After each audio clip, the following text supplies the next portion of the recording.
Leontes and Hermione are the monarchs of Sicilia, and Leontes' best friend Polixenes is about to end his 9-month visit from his home kingdom of Bohemia. Leontes wants Polixenes to stay, but he says no.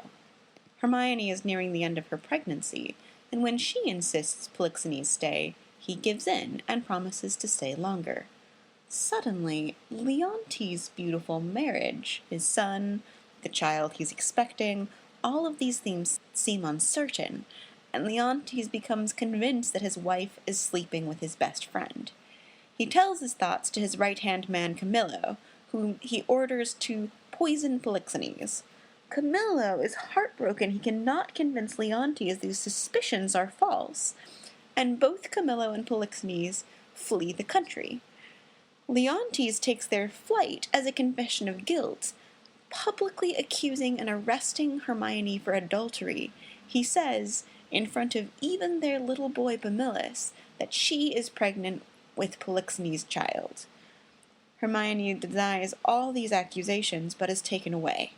She gives birth to a little girl in the prison. Paulina, a fierce lady of the court, brings the baby to Leontes and demands he look at the child, see that she is clearly his. Leontes calls her a liar, and she calls him cruel and tyrannical. She's sent away, and Leontes tells Paulina's husband Antigonus to throw the baby into the fire. Antigonus says he would rather die himself than kill an innocent child, so Leontes sends him with the baby into the wilderness to leave it to the wilds of nature, where it will be eaten by beasts.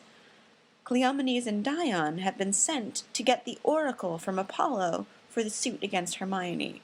When they return, the whole kingdom comes to court. Hermione speaks passionately, painfully, and eloquently on her own behalf, and asks for the verdict from the oracle. Hermione is chaste, Polixenes blameless, Camillo a true subject, Leontes a jealous tyrant, his innocent babe truly begotten, and the king shall live without an heir, if that which is lost be not found. And Leontes says, "There is no truth at all in the oracle." Immediately a messenger comes in to tell him his son is dead. Hermione falls at the news and is taken off stage. Instantly regretting everything he said and done, Leontes says he believes the oracle and will do everything possible to save the life of his queen.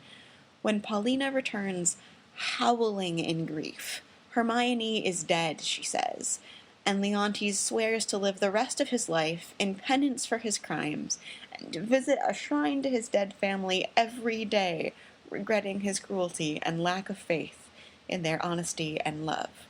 But wait, there's more! Antigonus is carrying the baby into the wilderness, and has just found a place to set the basket, the letter, and the box of gold, when a ravenous bear comes in on them. Antigonus exits, pursued by the bear, sacrificing himself and leading it away from the baby Perdita.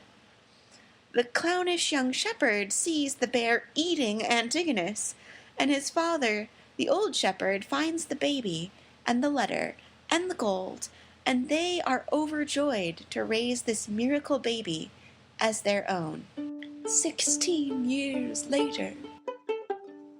Polixenes is wondering where his son Florizel has been wandering off to, and Camillo, still in Bohemia, though longing for his home in Sicilia, says that Florizel often goes to the countryside, maybe to visit a certain shepherd with a pretty daughter. Perdita has grown up beautiful and kind, and she and Florizel are very much in love, although they both worry that Polixenes may find out his princely son wants to marry a commoner. But she is queen of the sheep-shearing festival and welcomes everyone, including the disguised Camillo and Polixenes, and she utterly charms them. The festival includes music and dancing and peddlers, a love triangle, and almost a betrothal. Amid all the festivity, Florizel asks those watching to witness his betrothal, when Polixenes whips off his disguise and forbids it. Only a royal bride for his royal son. Desperately, the lovers turn to Camillo, who helps them escape to Sicilia. Back in Sicilia, Leontes has been totally faithful to his promised life of penance. He has never remarried, and Paulina reminds him of all the wrongs he has done. There's a statue underway to commemorate Hermione, and it is nearly finished. Paulina has been visiting the temple where it's being carved once or twice a day all these years.